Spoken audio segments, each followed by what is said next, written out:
Fala pessoal, hoje a gente vai conhecer o lugar onde aconteceu a mais emblemática e cruel caça às bruxas da história, a cidade de Salem, no estado de Massachusetts. É isso aí, pessoal. Hoje a gente vai mostrar para vocês os lugares históricos aqui de Salem, a casa de uma das enforcadas e onde aconteciam as execuções. Mas antes de ir pro vídeo, não esquece de já deixar seu like, de se inscrever no canal e clicar no sininho para não perder outros vídeos como esse. Bora pro vídeo? Bora todo mundo! Toda a história de caça às bruxas, toda a história de bruxa aqui em Salem, começou quando a filha de 9 anos do reverendo da cidade, Samuel Parris, a filha dele chamava Elizabeth Parris, começou a ter uma espécie de convulsão, se contorcia, dizia que estava sendo picada por insetos e tal, e na verdade não tinha nenhum inseto. Os sintomas estranhos de uma doença que ninguém sabia o que era. Ao mesmo tempo, a sobrinha dele, Abigail Williams, começou a ter os mesmos sintomas. E aí começou a correr um boato pela cidade de que as meninas estavam possuídas pelo diabo, né? De que isso era uma maldição para a família do Samuel Parris. Ocorre, pessoal, que isso tudo acontecia porque o vilarejo aqui, a vila de Salem, era um vilarejo puritano, então talvez o que eles tivessem aí de mais temido seria o diabo, né? O reverendo precisava achar culpados, né? Então foi logo que as meninas, no interrogatório, acabaram culpando 3 mulheres, acusando as 3 mulheres da cidade de bruxaria. E eu tô exatamente nas ruínas da casa de Samuel Parris, no lugar onde era a casa de Samuel Parris aqui, pra gente ver o lugar onde houve a confissão que detonou, desencadeou a caça às bruxas mais emblemática da história.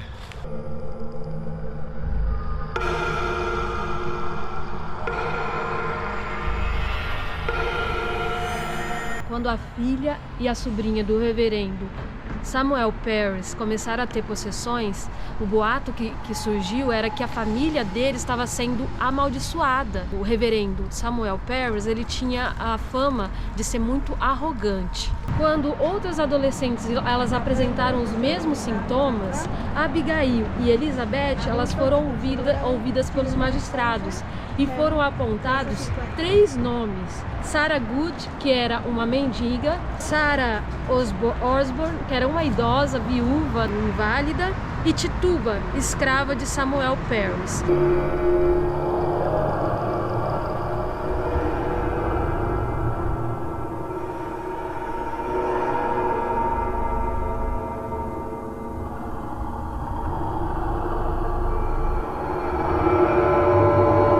Pessoal, vocês perceberam que a estratégia que ficou meio clara ali é que eles tentaram jogar a culpa do que estava acontecendo com as meninas em 3 pessoas indesejadas, né? Só que acontece o seguinte, que as 2 Saras, elas tomaram a estratégia de falar a verdade, dizer que elas não tinham nada a ver com bruxaria e essa história não era verdade. Já a Tituba, a escrava afro-caribenha, já teve a brilhante ideia de falar que sim, ela era uma bruxa, de que ela tinha um chamado do diabo e de que a própria cidade tinha um conselho de bruxas, contou histórias de gatos possuídos, espantalhos e tal, que nada mais eram do que histórias de voodoo, da religião da onde ela veio. E por que ela teve essa ideia? Porque ela imaginou que, como os homens brancos tinham medo de bruxaria, se ela falasse que era uma bruxa, ela intimidaria esses homens e eles não fariam mal a ela.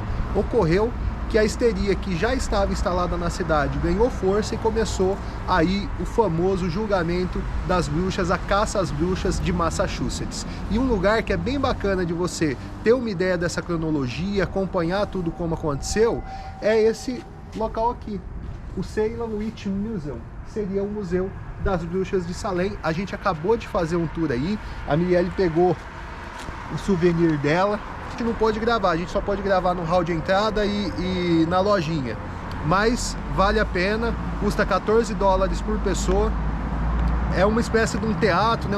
Uma apresentação onde eles contam a história e você tem os cenários montados, é bem bacana. No Museu das Bruxas de Salem, a gente tem um quadro de pessoas que foram acusadas de bruxaria.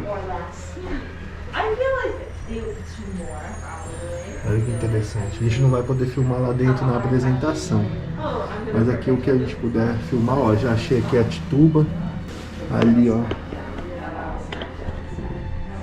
as primeiras, Sarah Good, Rebecca Nurse, Susanna Martin, Elizabeth Hall, Sarah Wildes, algumas roupas aí da época, ó.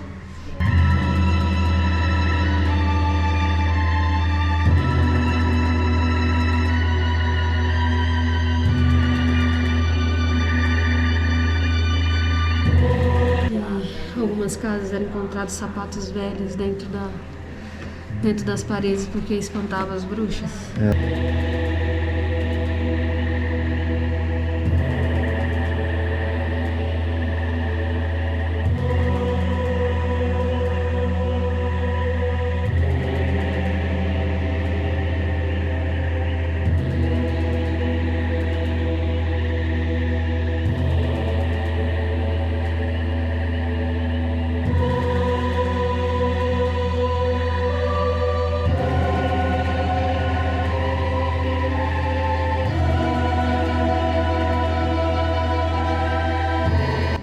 Quem gosta da série, ó, tem a roupa aqui na lojinha do museu. Olha que legal.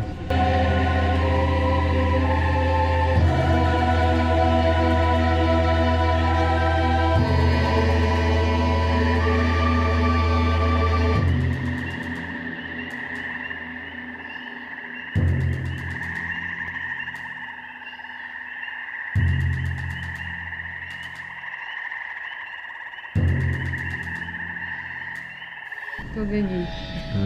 Prova que a gente esteve no museu. Infelizmente a gente não pôde filmar lá dentro, mas é bem bacana. Quem puder vir conhecer. Vale a pena a visita, não vale? Vale a pena visitar aqui o museu. É de arrepiar.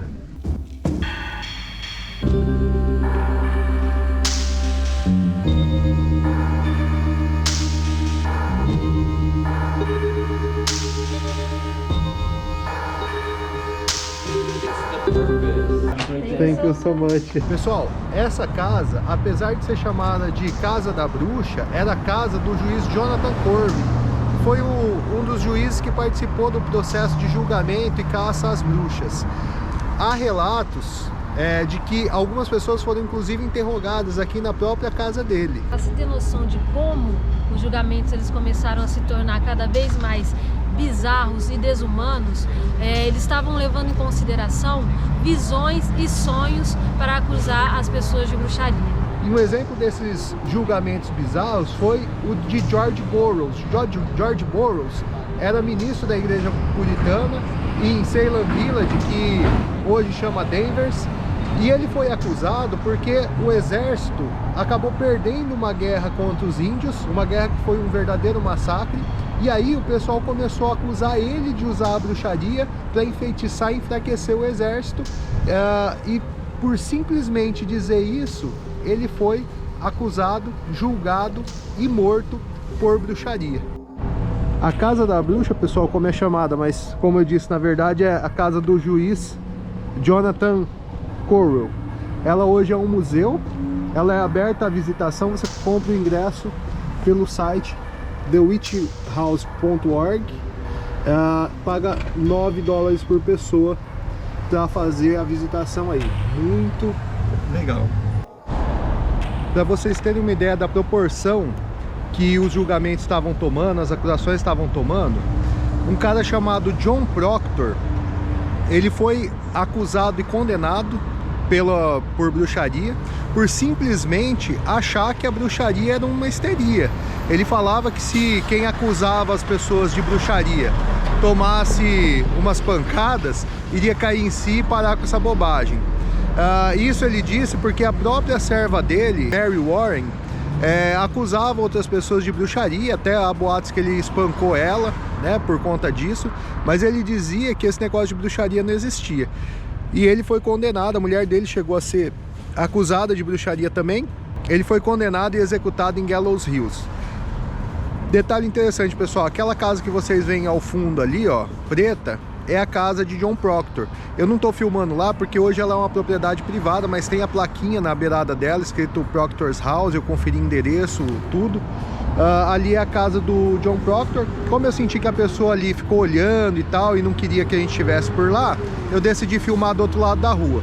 Mas tá aí outro lugar histórico que fica em Peabody. Lembrando que esse trecho Salem, Peabody, Danvers, que muita gente não sabe, é onde os eventos ocorreram. Então muita gente se concentra só em Salem, mas tem muitos lugares interessantes e históricos, principalmente em Danvers e também em Peabody. Bom, pessoal, a caça às bruxas se seguiu com seus julgamentos absurdos, mas a primeira pessoa a ser de fato executada, não foi a primeira a ser acusada, mas a de ser de fato executada foi Bridget Bishop, que era tida como uma velha fofoqueira da comunidade, foi acusada de bruxaria e muito rapidamente ela já foi condenada e executada. E o mais legal, pessoal, é que a gente está no local onde a maioria das execuções ocorreram, chamada de Gallows Hill. Mais exatamente num ponto chamado de Proctor's Ledge. Gallows Hill, pessoal, traduzindo literalmente a colina da forca, que é da forma como o pessoal chamava nos documentos oficiais esse local. Até 2016 não se sabia exatamente em que lugar de Gallows Hill, que é toda essa colina onde a gente está aqui, aconteciam as execuções. Então, se vocês acharem textos ou vídeos anteriores a 2016, vocês vão ver que o pessoal mostra a colina como um todo, mas não se sabe exatamente onde. Aí em 2016 foi publicado um artigo, está no site do Museu das Bruxas de Salem, onde pelos documentos, cruzando coordenadas, eles descobriram o ponto exato, que é esse aqui que a gente vai mostrar para vocês.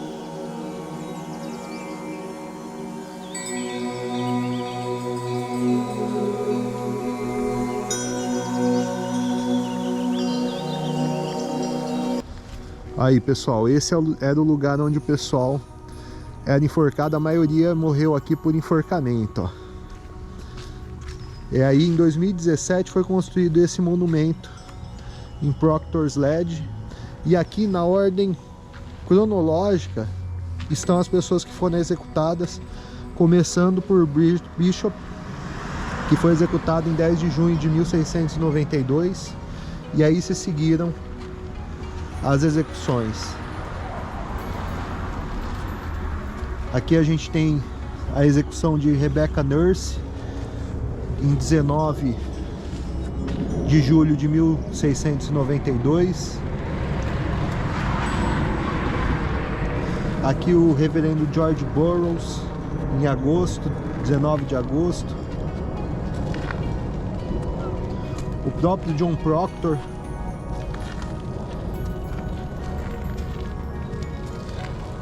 Martha Corey.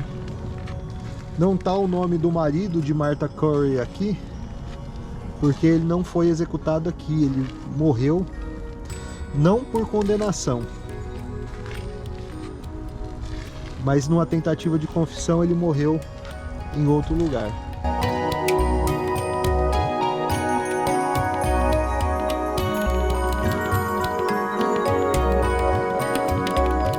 Bom, pessoal, vocês viram lá o lugar das execuções. Eu tô aqui para falar de duas pessoas, uma que teve na última leva de executados e outra que não tinha o nome lá, que foi o único casal executado na caça às bruxas. Trata-se de Martha Corey e Gillis Corey.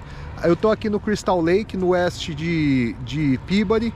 Tem um monumento a eles que eu vou mostrar aqui para vocês e vou contar um pouquinho da história. Tá aqui, pessoal, o monumento a Martha e Gillis Corey. No caso, Martha era tida como uma mulher religiosa, né? Inclusive aqui na pedra dedicada a ela, tá os dizeres, ó: eu sou uma inocente, uma pessoa inocente, eu sou uma mulher religiosa. Era casada com Gillis Corey, que era um cara que tinha um passado problemático.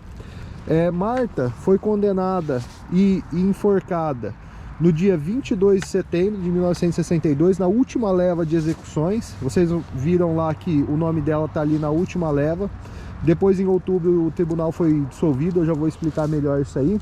E o caso de Gillis Corey, por que ele não estava lá? Porque o Gillis Corey, ele não chegou a ser condenado por bruxaria. Ele morreu durante uma tentativa de extrair uma confissão dele. Então ele se negava a confessar a bruxaria. Muitas pessoas na época confessavam para acabar logo o tormento e serem mortas logo. A morte era tipo um descanso. O caso de Gillis, ele era aquele tipo velho teimoso, né? Então ele não quis confessar que ele praticava bruxaria, não praticava, ninguém das pessoas ali praticavam.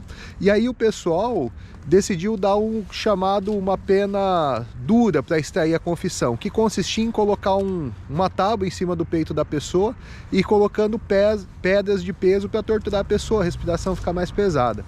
Acontece, pessoal, que ele não confessava e diz que durante esse ato ele só disse 2 palavras: mais peso. Então ele só pedia mais peso. Ali no mesmo dia, algumas horas depois, ele acabou falecendo, vítima do esmagamento, e por isso o nome dele não está lá em Gallows Hill no memorial, porque ele não foi enforcado e não foi lá, né? Ele foi prensado até a morte, morto sob tortura de pesos de pedra, né? Foi assim que Gillis morreu. E tá aqui a imagem, ó, do pessoal colocando pedra em cima até ele falecer, e a única coisa que ele pedia era mais peso.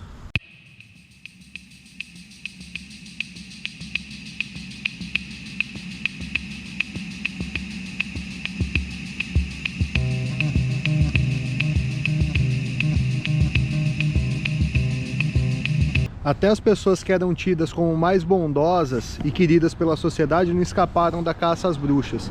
Uma das acusadas foi Rebecca Nurse. Rebecca Nurse era tida como uma senhora idosa muito bondosa e muito religiosa. Ela foi acusada de bruxaria e no seu julgamento muitas pessoas deram testemunho em seu favor, falando sobre ela ser uma pessoa de bem e que não praticaria essa bruxaria e tal.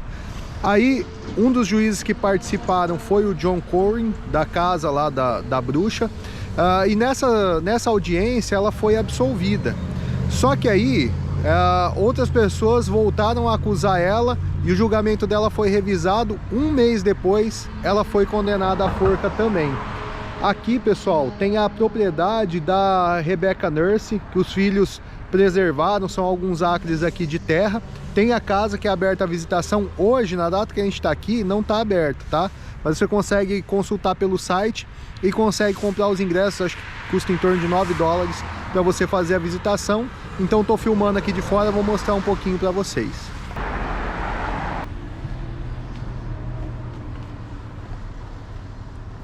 Olha lá, pessoal, ao fundo ali a gente tem a casa da Rebecca Nurse. E o pessoal diz que aqui é onde ela está enterrada, né? Por que o pessoal diz, né? Isso é muito aceito, que os restos mortais dela estão aqui. Mas por que não é certeza absoluta? Porque na época das condenações, assim que a pessoa ela era executada, o corpo dela era enterrado numa cova rasa próximo ao local de execução. Mas aí o pessoal diz que parentes dela foram até o local e resgataram restos mortais e enterraram aqui na propriedade. Vamos continuar aqui dando uma olhada?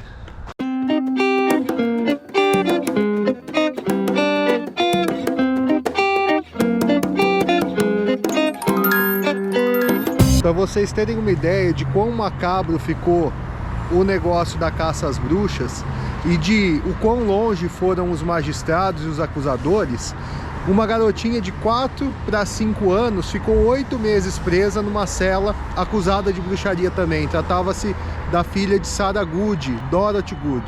Com tudo isso acontecendo, visões e sonhos sendo usados como meio de prova, crianças presas e tal, um homem entrou na história. Tratava-se de Cotton Mather, que era ministro puritano de outra região da mesma igreja que promoveu a caça às bruxas. Ele começou a pedir para que aqueles ministros puritanos parassem de usar pelo menos os sonhos e as visões como meio de prova. Não foi atendido. Aí ele usou a influência do filho dele, ele conversou com o filho dele, que chamava-se Crazy Mather. E Crazy Mather era ninguém mais, ninguém menos do que reitor da Universidade de Harvard. E naquela época, assim como hoje, a Universidade de Harvard já era respeitada e Crazy Mather tinha muita influência. Ele escreveu uma carta ao governador William Phipps, governador de Massachusetts na época, pedindo para que parassem esses tipos de abuso, relatando o que estava acontecendo e tal. E aí, em outubro de 1692, o Tribunal das Bruxas foi dissolvido e os casos foram passados para outros tribunais, que absolveram as pessoas que tinham sido condenadas, deram salvo-conduto para quem estava esperando a execução da morte, e aquelas execuções de setembro que a gente mostrou no memorial foram as últimas execuções da caça às bruxas de Massachusetts. Bom, pessoal, o desfecho dessa caça às bruxas que se instalou aqui em Salem foram 200 pessoas acusadas e condenadas, 20 pessoas executadas por enforcamento, uma pessoa por esmagamento, que era o Gilles Corey, mais algumas pessoas que morreram na prisão, né? E isso a gente consegue perceber aqui pelo memorial, pelo cemitério, como que isso deixou uma marca na cidade e na comunidade de Massachusetts, de como a intolerância religiosa, a interferência da religião na sociedade pode ser perigosa. No fim, eram bruxas que não eram bruxas, né? Não era bruxaria coisa nenhuma. Mais tarde surgiram teorias, né, do porquê que aconteciam essas supostas possessões, e uma das teorias mais aceitas é de que na verdade não eram possessões, era um fungo que tinha no centeio que causava essas convulsões e os sintomas que as primeiras meninas tinham.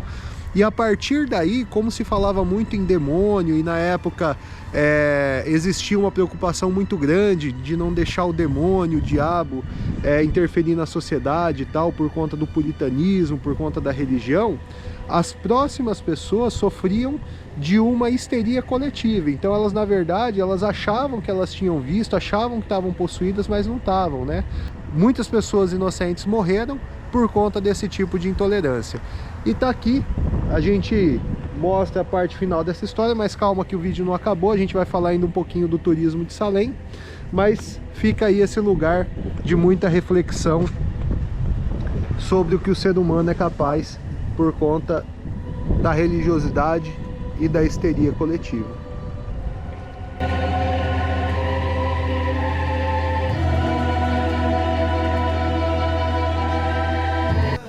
Pessoal, essa aqui é a estátua da Elizabeth Montgomery, falando aí sobre a cidade de Salem ter sido usado como locação para vários filmes sobre bruxas e tal. Ela foi a atriz Samantha Stephens do seriado A Feiticeira, que passou nos anos 70 e tal. Inclusive, quem conhecer, comenta aí embaixo. Ficou assustada comigo, querida? Então tome um pouco de chá de ervas da Índia. Já pensou em avisar antes de aparecer, como faz todo mundo? Não sou como todo mundo, Samantha, tampouco você. E aí ela ganhou uma estátua aqui na cidade com dizeres muito legais.